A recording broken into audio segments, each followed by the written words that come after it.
Jornal da Gazeta, edição das 10. Oferecimento Bradesco Prime. Viver é Prime. Boa noite. Olá, boa noite. Marcelo Odebrecht afirma que todos os candidatos eleitos tiveram financiamento ilegal. No TSE, ministro Herman Benjamin conclui relatório do processo que pede a cassação da chapa Dilma Temer. E o PSDB, partido que é autor da ação contra a chapa Dilma Temer, defendeu nas alegações finais que Temer não deve ser penalizado. Ministro Edson Fachin prorroga por 60 dias inquérito que investiga se Lula, Dilma e outros 2 ministros do STJ tentaram obstruir a Lava Jato. Análise não indica risco à saúde em produtos testados de frigoríficos. Mais 2 frigoríficos foram interditados por problemas burocráticos. Em São Paulo, polícia prende um homem que transportava mais de 300 quilos de salsichas que seriam usadas em merenda escolar. O prazo de validade estava vencido há quase 3 meses. Você acompanha essas e outras notícias após o intervalo. Até já! Se quiser dicas de Nova York, eu posso dar várias. Mas no Brasil, a minha dica é: tenha uma conta no Bradesco Prime, o meu banco. Porque lá eu tenho atendimento personalizado, consultoria de investimento e, é claro, serviços internacionais. Porque uma hora eu posso estar em um lugar.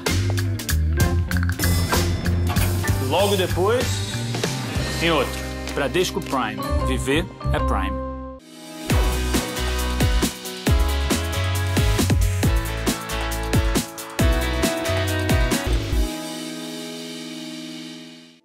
Falar que você estudou jornalismo na Casper Libero te abre portas, porque é a melhor faculdade de jornalismo do Brasil.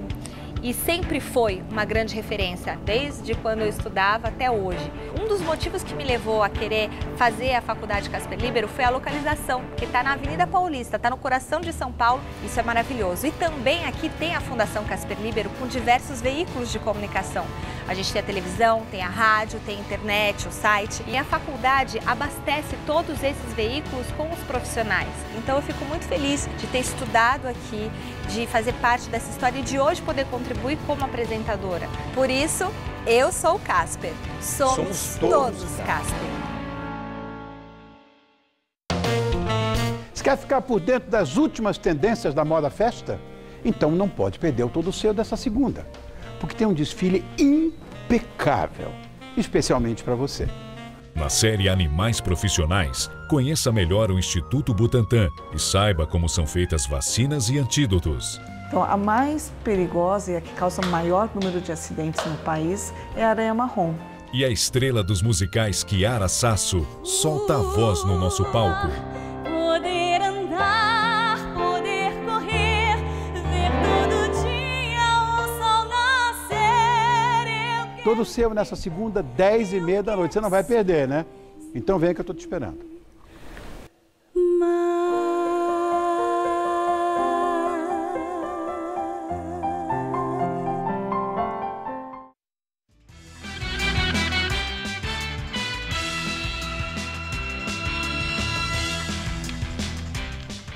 Operação Carne Fraca. Ministério da Agricultura afirma que laudos feitos em produtos recolhidos de frigoríficos mostram que não há risco para a saúde no consumo dos produtos.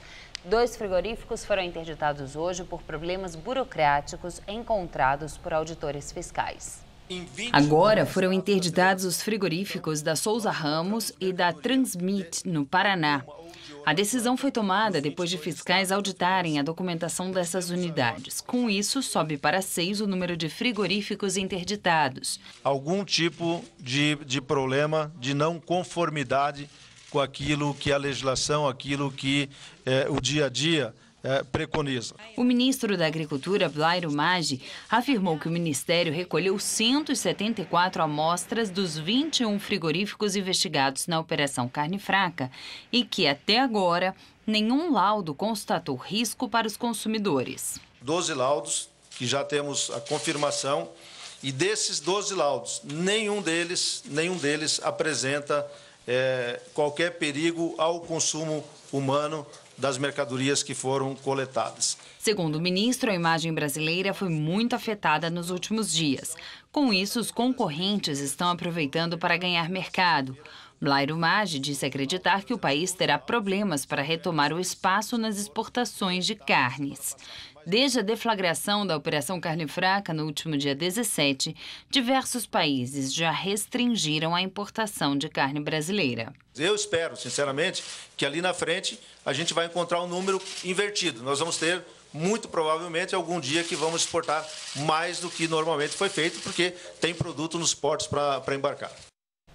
Polícia apreende homem que transportava mais de 300 quilos de salsichas que seriam usadas em merenda escolar no estado de São Paulo. Porém, o prazo de validade estava vencido havia quase 3 meses. A carga com 330 quilos de salsicha estava dentro de um carro que circulava na região do Parque Novo Mundo, na zona norte de São Paulo. O que chamou a atenção dos policiais é que os pacotes traziam o logotipo do governo do estado de São Paulo e da Secretaria da Educação. O alimento deveria ser usado na merenda escolar, mas estava vencido desde janeiro. O caso foi encaminhado ao 73º Distrito Policial no Jaçanã. O motorista Gustavo Luiz da Fonseca, de 38 anos, foi preso em flagrante. Ele confessou aos policiais que venderia a mercadoria porque está desempregado, mas não disse como conseguiu a carga. Ele será indiciado por receptação e também por crime contra as relações de consumo, já que a salsicha estava fora do prazo de validade. Em nota, a Secretaria Estadual da Educação afirmou que notificou a empresa responsável que abriu uma apuração interna para verificar os lotes. Há 2 semanas, um açougue no bairro do Tucuruvi foi flagrado vendendo salsichas que seriam destinadas à merenda escolar no estado. E depois da Operação Carne Fraca, cresceu a procura por produtos vegetarianos e veganos aqui em São Paulo.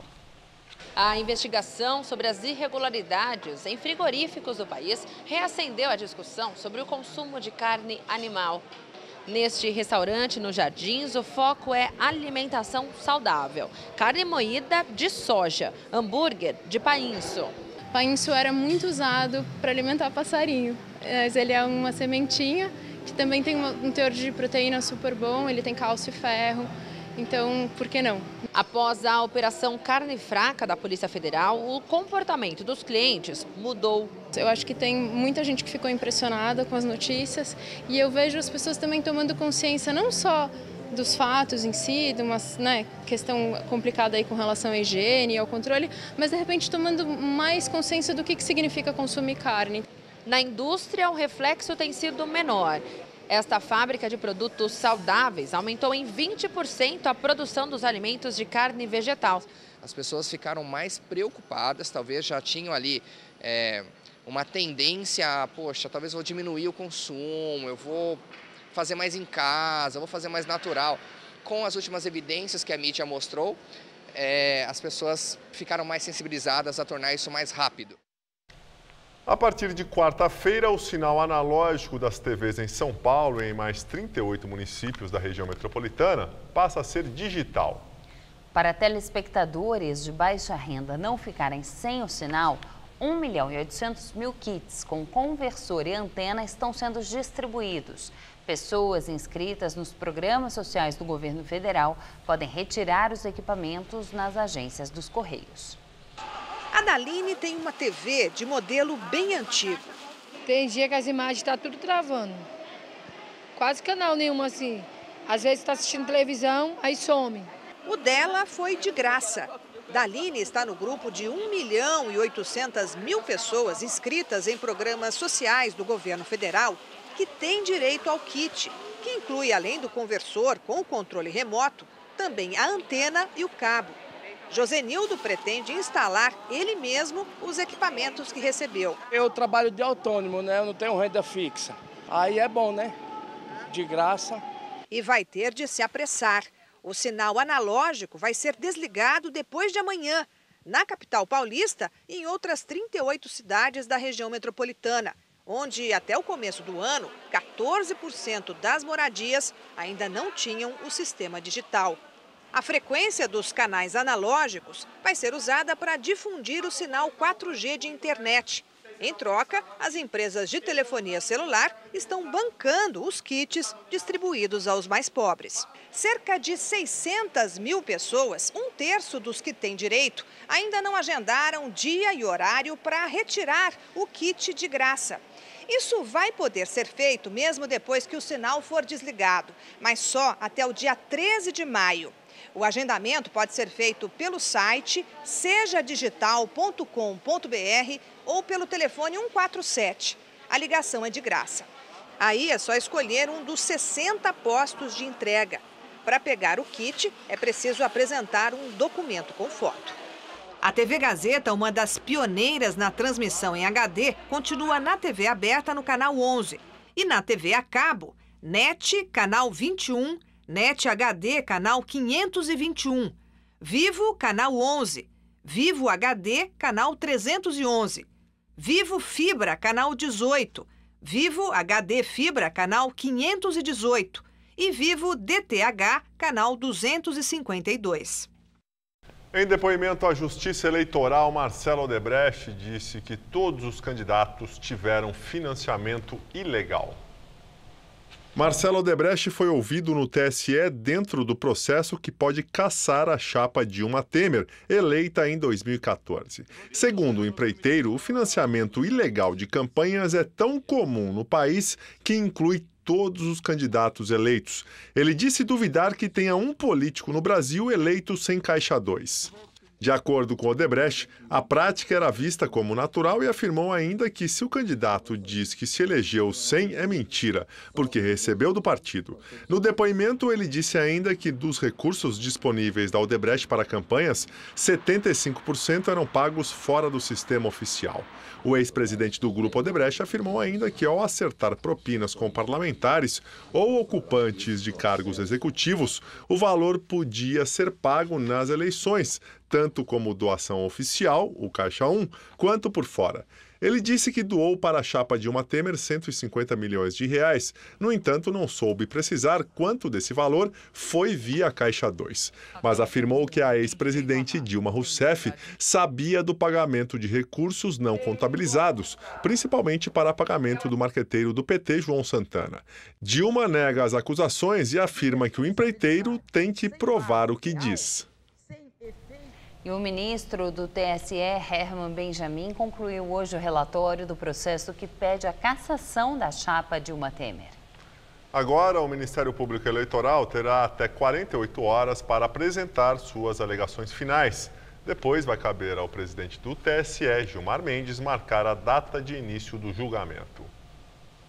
A ação tem mais de 5.000 páginas e foram ouvidas mais de 50 testemunhas, entre elas Marcelo Odebrecht e outros delatores da empreiteira. Na sexta-feira, as defesas de Dilma e Temer entregaram as alegações finais. O advogado de Temer pediu a separação das contas da campanha. Já os defensores de Dilma argumentam que ela e Temer têm responsabilidade solidária pela veracidade das informações financeiras e contábeis da chapa. O ministro Herman Benjamin é o relator do caso e ainda não redigiu o parecer dele. Segundo especulações da imprensa em Brasília, o ministro deve pedir a cassação da chapa sem separação. Além do relator, outros 6 ministros da corte terão que se pronunciar sobre o assunto. E o PSDB, partido que é autor da ação contra a chapa Dilma Temer, defendeu nas alegações finais que o presidente Michel Temer não deve ser penalizado por não ter realizado qualquer prática ilícita. E agora o comentário de Josias de Souza, direto de Brasília. O Tribunal Superior Eleitoral está prestes a promover em Brasília um espetáculo circense. A Corte Máxima da Justiça Eleitoral vai engolir um gorila diante do público. Fará isso ao ceder às manobras para salvar Michel Temer da cassação do mandato. Relator do processo que poderia resultar na interrupção da presidência de Temer, o ministro Herman Benjamin concluiu o seu relatório final. O texto contém o conjunto de revelações feitas pelos delatores da Odebrecht. Como todos já sabem, são revelações devastadoras. Não deixam dúvidas quanto aos abusos cometidos na campanha vitoriosa na eleição presidencial de 2014. É esse King Kong metafórico, representado pelas delações, que o TSE terá de engolir para preservar o mandato de Michel Temer. Todos em Brasília, inclusive Temer, dão de barato que o relator Herman Benjamin será implacável no seu voto. Não há na capital quem ignore a força das provas reunidas no processo. Do mesmo modo, não se encontra uma mísera alma que aposte na interrupção do mandato de Temer. Vai começar o espetáculo. Inclui atrasos protocolares, a substituição de 2 ministros, pelo menos um pedido de vista protelatório e a construção de teses mirabolantes sobre o bem que a digestão do gorila fará ao país. Com todo esse esforço, é provável que o TSE engula o gorila, mas não conseguirá esconder da história o rabo que vai ficar de fora. Boa noite. O ministro Edson Fachin prorroga por 60 dias o inquérito que investiga se Lula, Dilma e outros 2 ministros do STJ tentaram obstruir a Lava Jato. Ele atendeu a um pedido da Procuradoria-Geral da República, que pediu mais tempo para aprofundar as investigações. Além dos ex-presidentes, também são alvo deste inquérito os ex-ministros Aloísio Mercadante e José Eduardo Cardoso. No mesmo despacho, Fachin ressaltou ainda que vai decidir depois sobre o pedido da Polícia Federal para enviar os trechos sobre Dilma e Lula para a primeira instância, porque eles não têm mais foro privilegiado. O Ministério Público defende que a investigação continue no Supremo. Procuradoria-Geral da República investiga 2 saques feitos pelo líder do PMDB no Senado, Renan Calheiros, que somaram R$300 mil. Um dos saques de R$200 mil foi realizado em dezembro de 2012 e o outro de R$100 mil em dezembro de 2014. As informações fazem parte de um dos 9 inquéritos da Operação Lava Jato que Renan é alvo no STF e foram relatadas ao Banco Central pelo Conselho de Controle de Atividades Financeiras. A Procuradoria apura se o senador e o deputado federal Aníbal Gomes, também do PMDB, receberam propina para influenciar na contratação da empresa Servin Civilzan pela Petrobras. Em nota, Renan Calheiros disse que suas contas são auditadas desde 2007 e que nenhuma irregularidade foi encontrada. Em São José do Rio Preto, interior de São Paulo, um trem descarrilou na manhã de hoje, despejando soja pelas ruas do centro da cidade.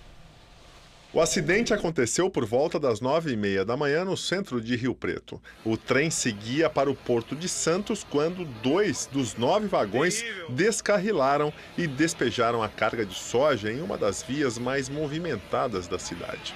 Uma câmera de segurança de um ônibus municipal registrou o momento exato do acidente. Ao menos 2 imóveis que ficavam na beira da ferrovia foram atingidos, mas ninguém se feriu. O trecho da ferrovia é o mesmo onde, em 2013, um outro trem descarrilou e matou 8 pessoas na cidade. Na Coreia do Sul, o Ministério Público pede a prisão da ex-presidente Park Geun-hye. A Procuradoria do país justificou o pedido ao afirmar que reuniu diversas provas contra Park Geun-hye e que existe risco delas serem destruídas. Há menos de uma semana, a ex-presidente sul-coreana pediu desculpas à população e prometeu cooperar com as investigações. Park Geun-hye e uma amiga, que já está presa, são suspeitas de participar de um esquema para pressionar grandes empresas a doarem dinheiro para fundações que apoiavam suas iniciativas políticas. As duas negam as acusações. A ex-presidente foi a primeira mulher eleita democraticamente no país a ser retirada do cargo sob acusações de corrupção. Novas eleições na Coreia do Sul estão marcadas para maio. Na Rússia, mais de 1.000 pessoas são presas por participar de manifestações contra a corrupção em diversas cidades do país. Entre os detidos está o principal líder da oposição, Alexei Navalny, que convocou os protestos. Navalny, que pretende disputar as eleições com o atual presidente Vladimir Putin no ano que vem, deve ficar 15 dias detido sob a acusação de resistir à prisão e organizar um protesto não autorizado pelo governo russo. Ontem, milhares de pessoas foram às ruas protestar contra a corrupção e cobrar a renúncia do primeiro-ministro Dmitry Medvedev. A maioria dos detidos já foi liberada. Os Estados Unidos e a União Europeia pediram a libertação de todos os manifestantes, mas o Kremlin rejeitou o apelo. Testemunhas relatam que o ex-governador do Rio, Sérgio Cabral, a mulher Adriana Anselmo e o sócio do ex-governador Carlos Miranda pagaram por compras em dinheiro por meio de depósitos bancários. As testemunhas de acusação foram ouvidas dentro do processo onde são réus Cabral, a mulher dele, Adriana Anselmo, Carlos Miranda e outras 4 pessoas. Nessa ação penal, eles são acusados de receber propina a partir do contrato da Petrobras com o consórcio Terraplanagem Complexo Petroquímico do Rio de Janeiro, formado pelas empresas Andrade Gutierrez, Odebrecht e Queiroz Galvão. Segundo as testemunhas, o trio pagou por compras com depósitos em dinheiro em lojas de diferentes setores. Estela Maria de Mello falou sobre um serviço de blindagem feito para o escritório Coelho e Anselmo Advogados de Adriana Anselmo. Segundo ela, o preço do serviço, feito em agosto de 2014, foi de R$ 58 mil. Já Fábio Trigo Martins relatou que o ex-governador Sérgio Cabral pagou por roupas sob medida. Já Camila Borges Jeremias relatou o pagamento de equipamentos agrícolas para Carlos Miranda. Ela não disse quais produtos foram comprados. Cabral e Carlos Miranda estão presos em Bangu. Adriana Anselmo ganhou o direito de responder ao processo em prisão domiciliar. E o Ministério Público abriu um inquérito para apurar irregularidades de visitas a Cabral em horários extraordinários. Ele estaria recebendo políticos no presídio. Há denúncias de que o ex-governador recebeu o filho, que é deputado federal, o presidente da Assembleia do Rio, Jorge Pisciani, e outros políticos em horário diversos. Eles usaram a prerrogativa parlamentar para visitar Cabral na cadeia. Comissão de Ética da Presidência da República impôs uma advertência pública ao ministro da Saúde, Ricardo Barros, do PP. Segundo o colegiado, Barros violou a ética pública durante a campanha eleitoral de 2016. O ministro fez promessas em eventos de candidatos a prefeito no Paraná e participou de campanha eleitoral em dias de agenda oficial. A advertência pública tem como efeito uma espécie de registro de violação ética no currículo da autoridade, mas não impede o ministro de ocupar outros cargos na esfera pública. E agora vamos ao comentário de política com Bob Fernandes. A corrupção político-partidária empresarial é sistêmica, generalizada. Empreiteiros não registravam propinas apenas do Petrolão nos seus computadores e documentos. Nos dados e contas dos empreiteiros, a Lava Jato sempre teve acesso ao DNA da corrupção em todo o sistema. Quem investigar primeiro e quem deixar para investigar só depois foi uma escolha que teve e tem consequências políticas, econômicas, eleitorais e sociais. Neste domingo, manifestações em apoio à Lava Jato e contra a corrupção. Isso no momento em que o governo, oposição e alto empresariado estão nas manchetes. Delações entregam esse sistema quase todo. O protesto de domingo foi pífio, caricato em algumas cidades. Radiografia do desencanto, da desesperança. Muitos dos que sabem como funcionam, até são parte desse sistema, embalaram uma farsa. Limpinhos versus sujinhos, e isso na política. Diante do escancarado nas delações, agora a desilusão, o desinteresse. Não há vazamento seletivo que esconda a dimensão dessa corrupção. Marcelo Odebrecht não deixa dúvida alguma. Diz: Caixa 2 era natural. Duvido que tenha um político no Brasil que tenha sido eleito sem Caixa 2. Se ele diz que se elegeu, é mentira, porque ele recebeu do partido, pelo menos. Ricardo Senna, presidente da Andrade Gutierrez, em entrevista à Folha, confessa ao falar de propina. Claro que todo mundo sabe. E no passado tinha propina? Senna responde: só falta a gente negar, não é? No Globo, Tiago Erdi e Tiago Dantas mostram a extensão da corrupção. O Ministério Público Federal investiga pelo menos 23.763 casos de corrupção no país. Isso sem contar casos de corrupção com dinheiro público dos estados e dos 5.570 municípios. Câmaras, secretarias, ministérios estatais, sindicatos, fóruns, Detrans, polícias, presídios, congresso, empresas, etc. Milhares, se não milhões de envolvidos. Eles e elas não vieram de Marte e Júpiter. São brasileiros, brasileiras. Boa noite. Nós ficamos por aqui. A edição de hoje pode ser vista no site do Jornal da Gazeta. Uma boa noite para você. Tchau, Gabriel. Tchau, Ju. Até amanhã. Muito obrigado pela companhia. Tenha uma excelente noite, uma ótima semana. E fica agora com Rony Rono, todo seu. Até amanhã.